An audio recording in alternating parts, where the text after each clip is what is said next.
Welcome back. This week, we are focusing on alignment with God.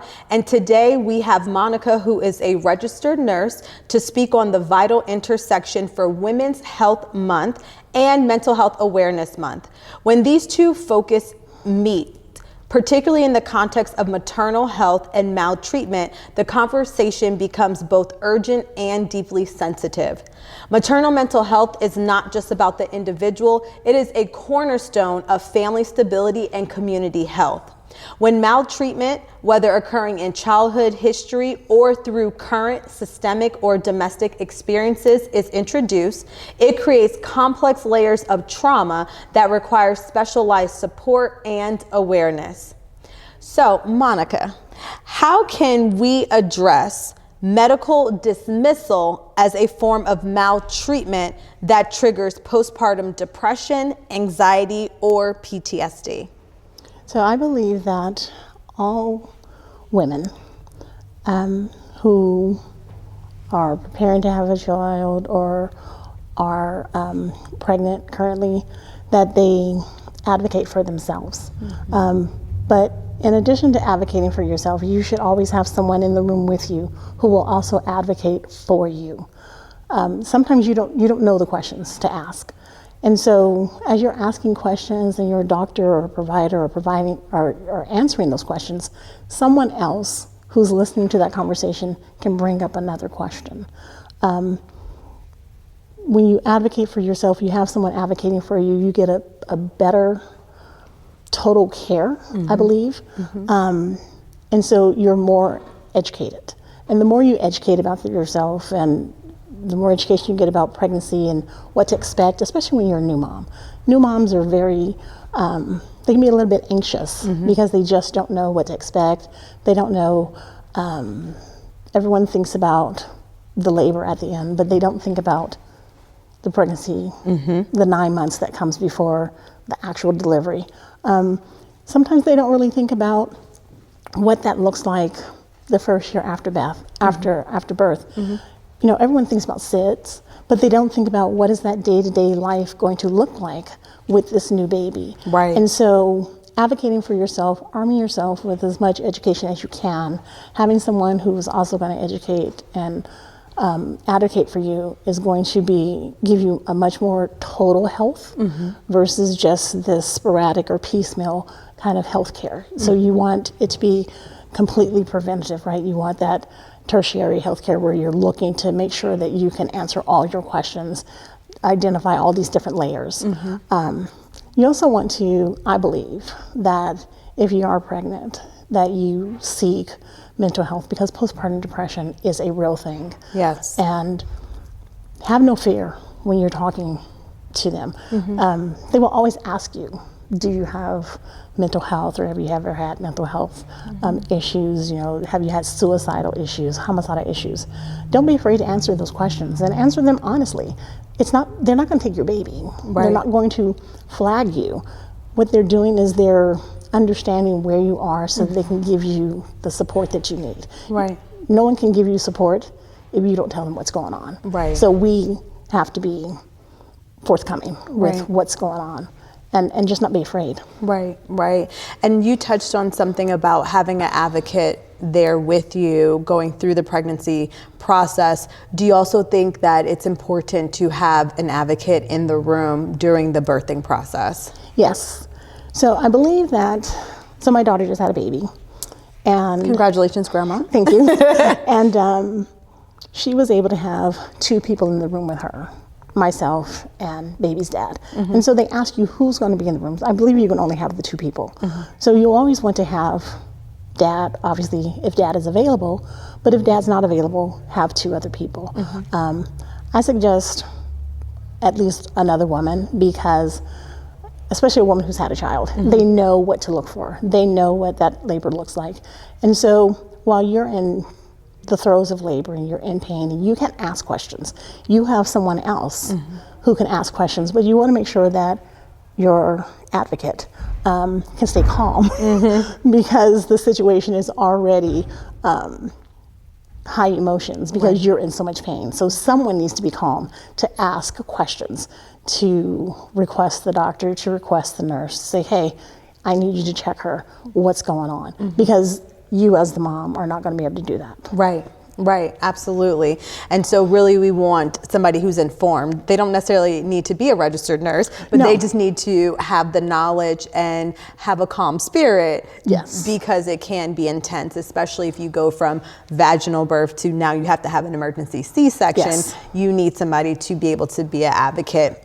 And so going along with that advocacy, how can peer groups even help postpartum, whether it's the postpartum depression or anxiety or PTSD? Because you're right, it is real, and most women experience a form of postpartum depression, but typically research says that it subsides within 4 to 6 weeks. It's the ones that they actually last longer than that typical standard period. So for those who are really going through, and yes, they may have a partner, they may not have a partner, and just because you have a partner doesn't mean your partner understands, right? And so what community resources are available that you may know of in Southern California, or that women should look for if they need that extra support outside of their home?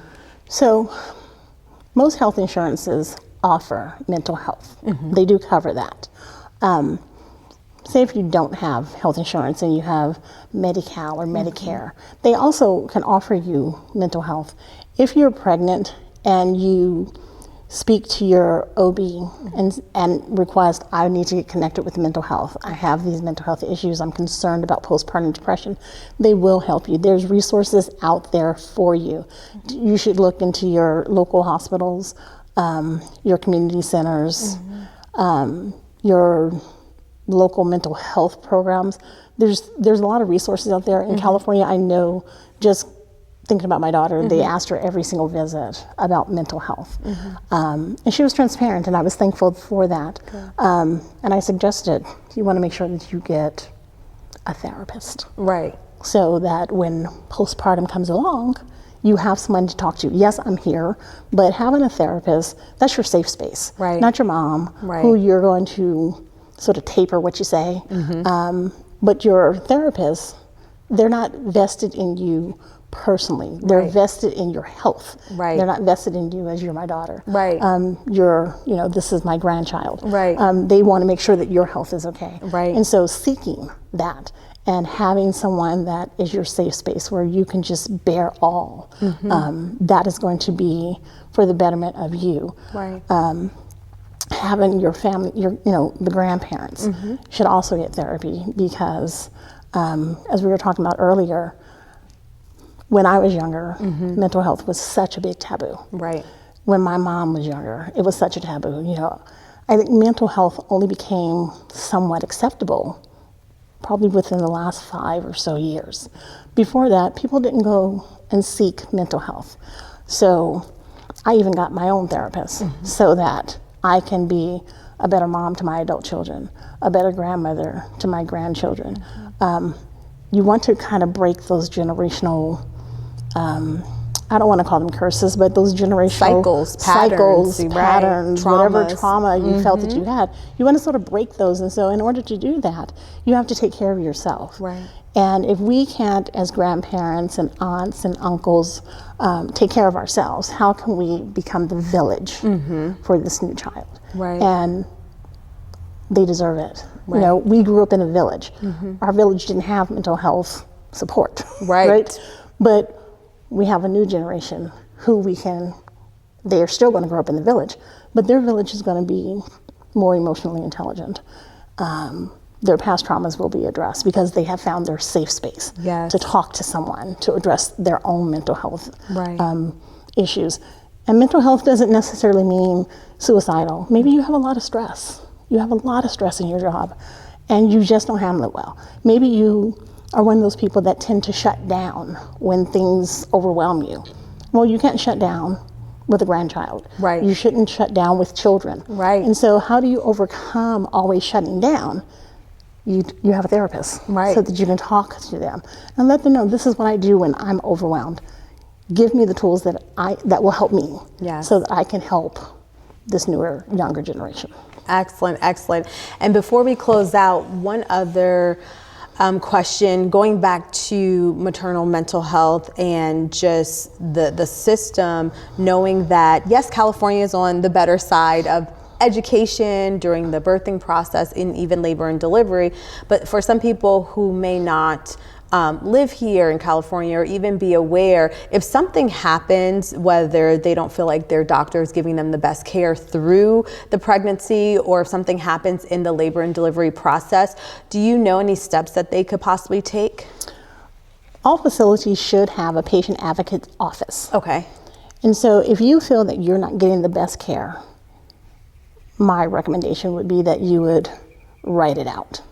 Write it out, sign your name, put all your information in it, give it to the patient advocate's office, but also take it a step above and give it to the clinical risk manager. Every facility has a risk manager. So giving it to those two offices and then ensuring that you follow up, that they have looked into it.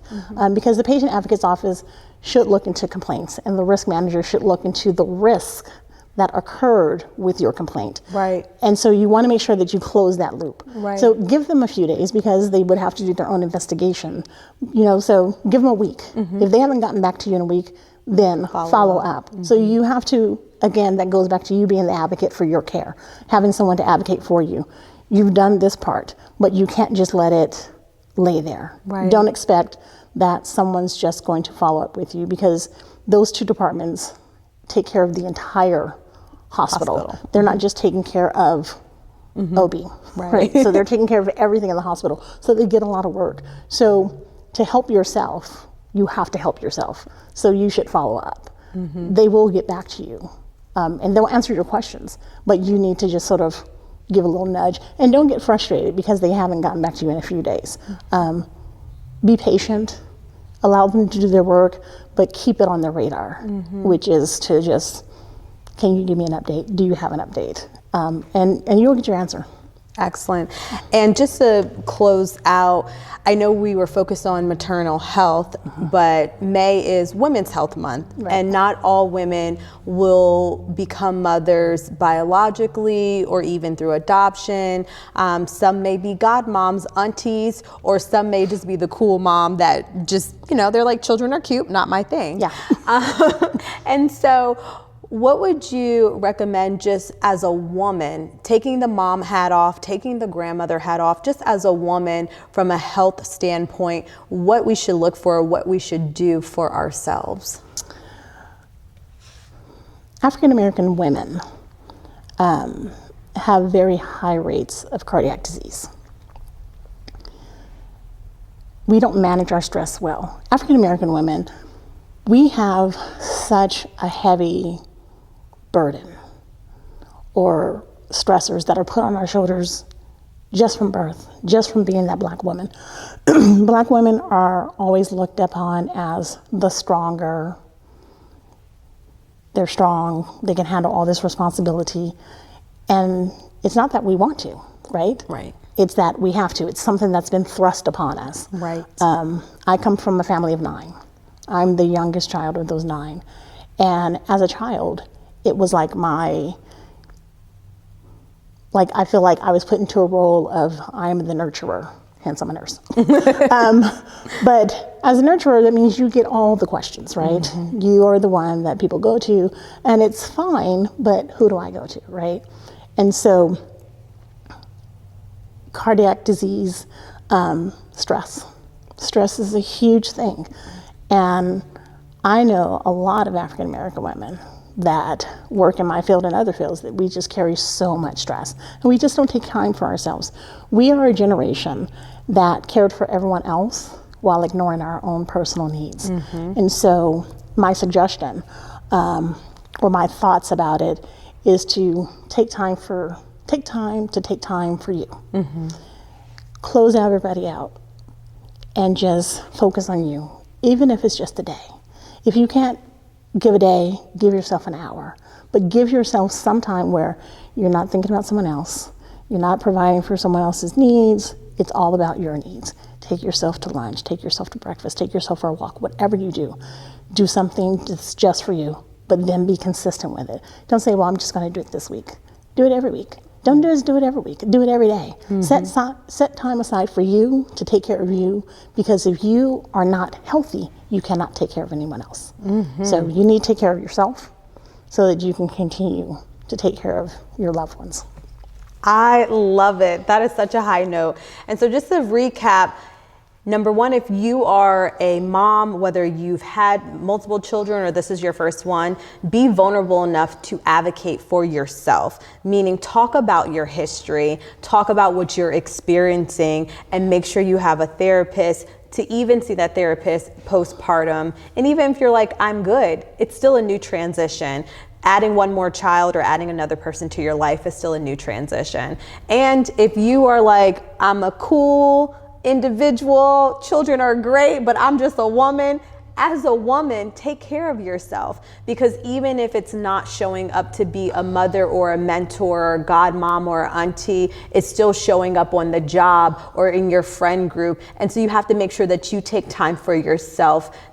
Draw that bubble bath, turn off the phone, go to brunch, go to lunch, go to the gym, sit in the sauna, take time for yourself. And with that, we encourage you to stay positive, be blessed, and most importantly, tune back in next week.